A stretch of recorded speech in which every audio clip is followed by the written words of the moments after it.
Okay, so I just made a video about a trend in writing femininity that I called gremlin mode, and then I just happened to go see a movie with a character who looks like this. I had to make a follow-up. Is this the same thing? Is this the masculinity version? And my answer to that is yes and no. It's complicated, so let me explain in this video, which is brought to you by Squarespace. Okay, so first some background. When I saw Nezha 1, what I got from it, what it seemed like it was about, was the experience of being a mischievous little kid. And there are a lot of stories about rambunctious little boys who are troublemakers. There's a lot of stories about little boys with big attitudes. There's a lot of stories about little outcast boys who want to grow up and save their village, but they're demons. And this just seemed like one of those stories, and that made sense to me, sort of, at first. But the more I thought about it, the more it just could not be the full picture of what was going on here. Because simply put, the character just looks too weird. He's got the dark circles under his eyes and this really bizarre hairstyle that's almost girly. And he's just really, really ugly. I could not figure out who this very specific character design was supposed to feel resonant to, and much less how it was apparently so resonant with its audience that Nezha 2 is the highest grossing animated film of all time. This design must be speaking very strongly to a specific demographics experience, but what was that, and why does it look like a grotesque little gremlin boy with girl hair and panda eyes? And to my absolute delight, Nezha 2 actually addressed the eye thing specifically, and did so in a way which really unlocked the whole topic to me. Listen to this. Tell me, what's wrong with your eyes? It's a clear tale that you stay up late, that you lack discipline and just eat junk, that you can't manage basic self-control, and you dream of ascension? Learn some self-control, young man. Stop eating junk food, stop staying up so late playing video games, rotting your brain, and do your homework. Look at the neighbor's son and what a perfect little boy he is. He is going to be something someday. He's going to make something of himself. You keep this up and you're just going to continue to be a disappointment to your family and to your community. Female gremlin mode, my theory about it was that it was about embracing imperfection. In other words, ugliness, i.e. imperfection in looks, indulgence, i.e. out of control emotions and excitement and desire, etc. Male gremlin mode, with Nezha at least, is about inability to perform as a productive member of society, which at Nezha's stage of life translates to delinquency. And I think this relates to the broader topic within masculinity of fear of impotence. In other words, being a deadbeat or being useless, as Nezha puts it. I'm just useless.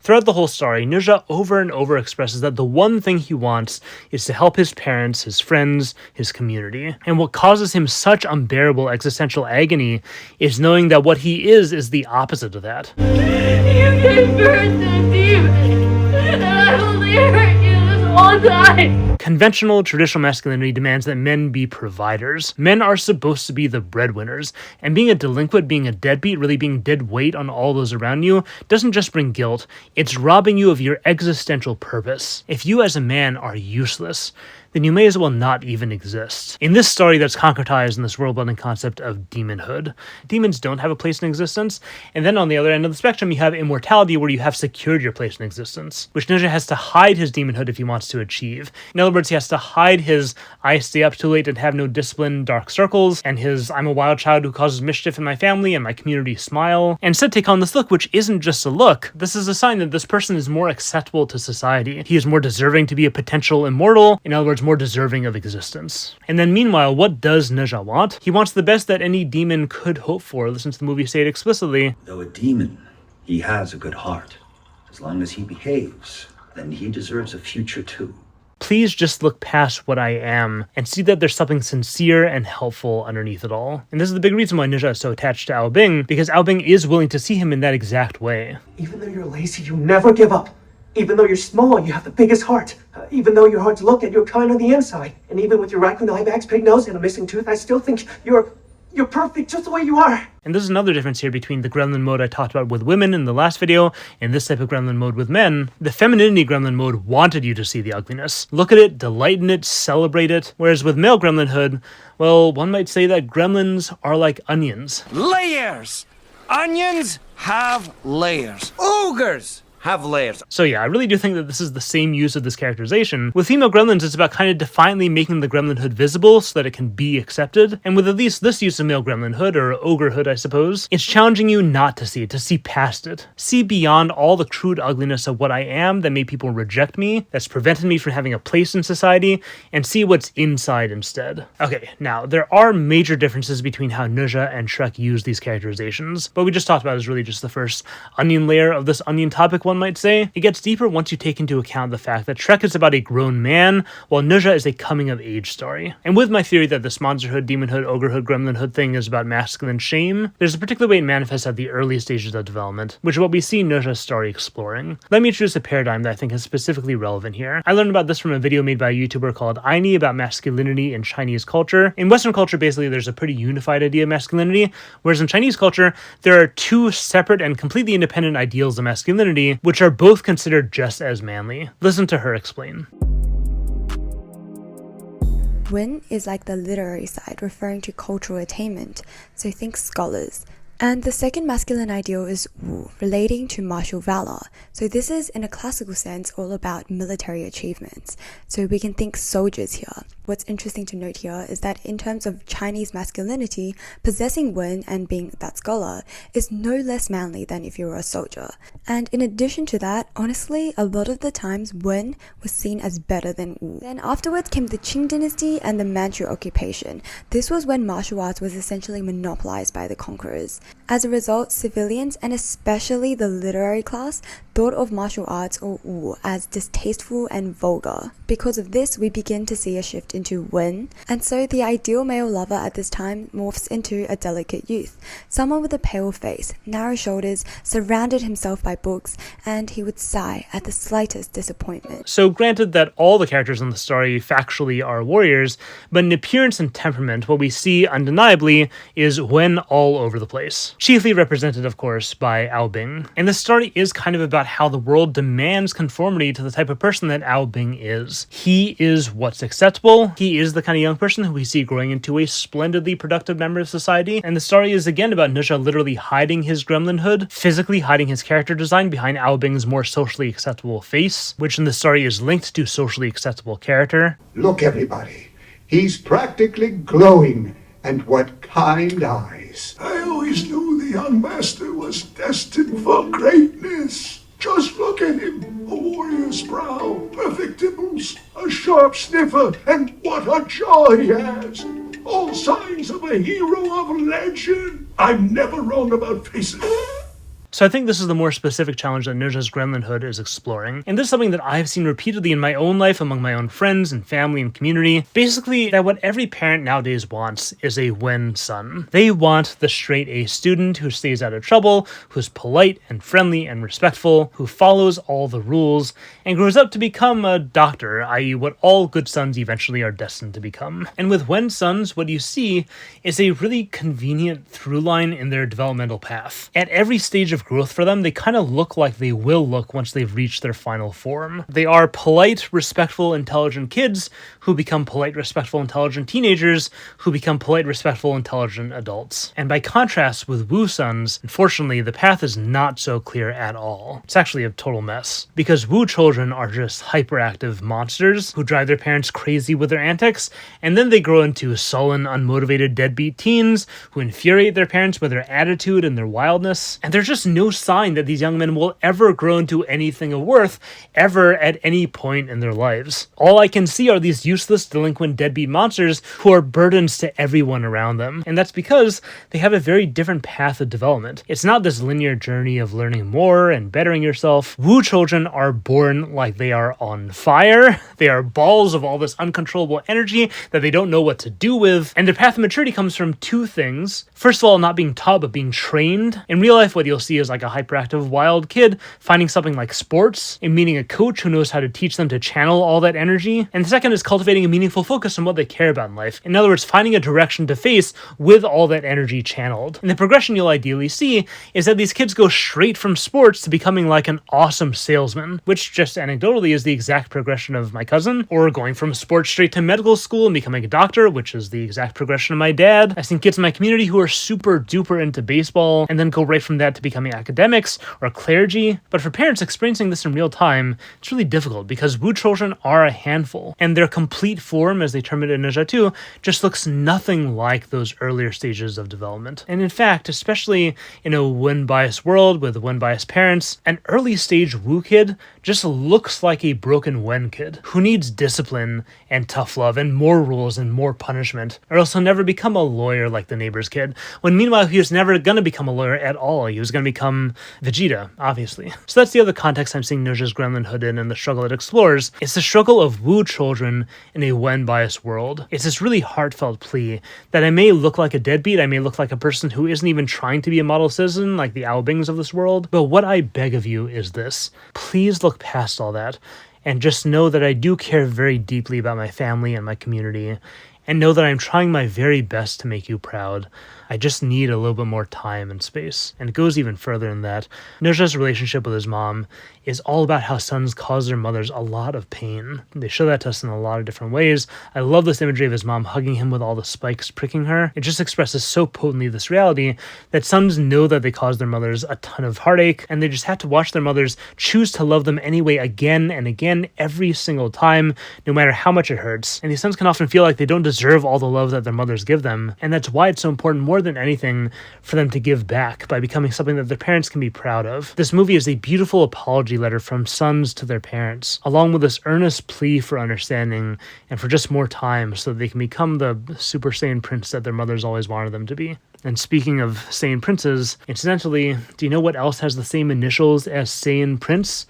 Squarespace. Squarespace. Okay, ad time.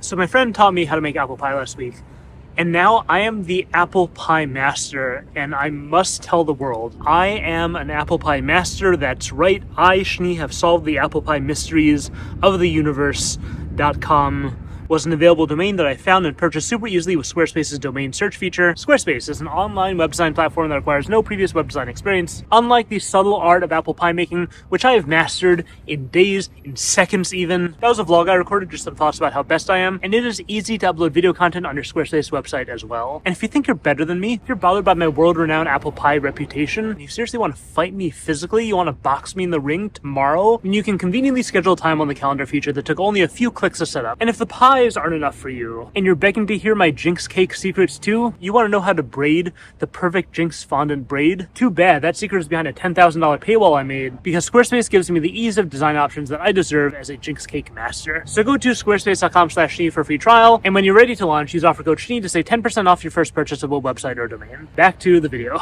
Okay, now what we see with Nezha is the good ending to the story, but this is a story that can unfortunately have very bad endings, and they touch on the bad ending too, or at least the potential for bad. I think there are at least three endings to the story of internalized gremlinhood. One is what happened with Nezha, that you are given the love and the space to grow and develop into a version of yourself that you can love. The other is Shrek, at least as we meet him when the story begins. What you become is a happy, in quotes, outcast, meaning that you try your best to accept and embrace your outcast role, and you bury your pain underneath layers of cynicism and avoidance, and you convince yourself that you don't want to be a productive member of society anyway. They don't love me, and that's totally fine because I don't want their love. Who needs it? And of course, Shrek eventually sort of has the Nezha ending, sort of. That's something we'll talk about too. But his beginning state is another realistic outcome. And then the third possible outcome has to do with the death wish, which is something we see Nezha too is very explicit about. I just don't want to die for nothing. Why won't you let me sacrifice myself? Do you have a death wish? In absence of understanding, in absence of a patient mother who does come back to these difficult sons and choose to love them every time, the kid gets the message that, okay, fine, I am a burden, I am a demon, I'm awful, no one wants me, so if I can't live in this world and be useful to anyone, maybe I can at least have a death that's useful to someone. Maybe I can go out in the blaze of all this chaotic energy and give that some purpose, point all this in some useful direction for once in my life, if such a thing even exists, and kill two birds with one stone, one of the birds, of course, being me. Nezha comes very, very close to that. Thankfully, he escapes it. But a lot of actual, real-life young men do get trapped in that. Not necessarily actually dying, but in searching for that noble death, just burying their lives in self-destructive behavior. And sometimes, yes, dying. Think of all the extreme and horrible groups and trends that you see associated with disaffected young men these days, who have no loving family, no job, no future, who are left to just stew and decompose in their dark little corners of society. It's really, really sad. And it's not just men either. It's a lot of people nowadays. Okay, so moving past that dark note, with the femininity gremlin video, I had questions. Questions that need answering. Specifically, I had a lot of hesitation regarding how the exaggerated silliness and cuteness that we often see undermines the value and the vulnerability of gremlin mode. And with Nezha and his male gremlin mode, I have a similar serious hesitation with a huge factor I think undermines everything about this, which is this final form depiction. Why exactly are we ending that way? In general, I have a pretty strong pet peeve with ugly duckling stories, which I think this is, because these stories have this underhanded pretense of being a supportive message to ugly ducklings out there, but the way I hear it, the real message isn't that it's okay to be an ugly duckling, it's that it's okay to be a swan. But if you're an ugly duckling who is an actual duckling, like you are the species of duck, then yeah, you are awful, you just suck, and you deserve to be an outcast. The only factor that makes ugly ducklinghood okay is that you eventually stop being ugly, i.e. bad. And we should love you not because ugly ducklings deserve love and respect intrinsically, but only because we hope you eventually change. And I had the same problem with Nezha, especially Nezha 2 once it became his complete form, i.e. his non-ugly duckling form. The guy gives us this whole speech about how if he can't be himself, then he'll change the world, but then he ends up changing to conform to something that the world will find cool. He changes away from the himself that the world rejected. Is a difficult child only worth the kind of love we saw his mother giving him because they eventually become a swan? Or are all children deserving of their parents' love unconditionally, even if they never stop being social misfits? And just, fun fact, can you guess what movie did incidentally fix the ending of the classic ugly duckling story? Yeah, that's right, Shrek. Because the end of Shrek, he does not become a hot anime boy. It's the princess who turns into an ogre. That is great, I love that. So I'll put the question to you. Were you bothered by that, or do you understand it differently from me, or think that I'm making a mistake somewhere? Let me know in the comments. We will stop here. Subscribe.